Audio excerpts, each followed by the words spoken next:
ইদানিং লক্ষ্য করছি বাংলাদেশের কোন শিক্ষাঙ্গনে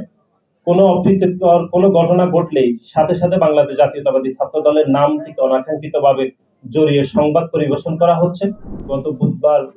প্রায় রাত 10টার পরবর্তী সময়ে আমরা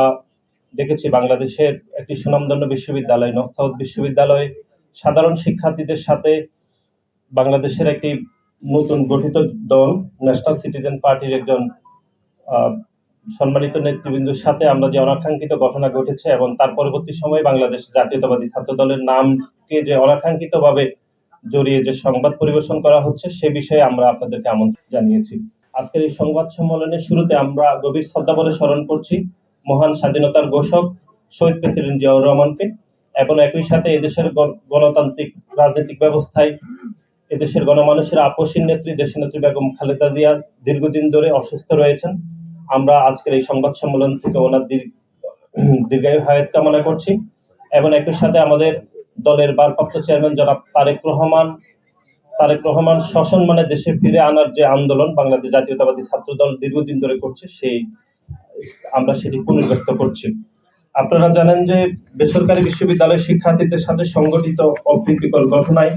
জাতীয় নাগরিক পার্টির নেতা জনাব সার্জিস আলম কর্তৃক ছাত্র দলের উপর যে দোষ চাপানো হয়েছে সে বিষয়ে আমরা আজকে এখানে আমন্ত্রণ জানিয়েছি।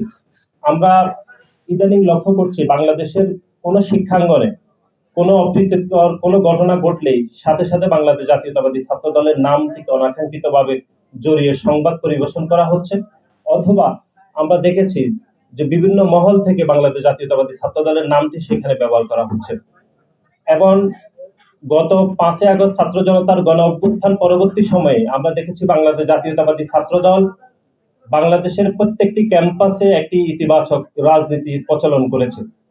কিন্তু বাংলাদেশের সাধারণ শিক্ষার্থীরা বাংলাদেশ জাতীয়তাবাদী ছাত্র দলের ইতিবাচক রাজনীতিকে যেরকম ভাবে গ্রহণ করছে তার বিপরীতে আমরা দেখছি বাংলাদেশের কিছু সংগঠন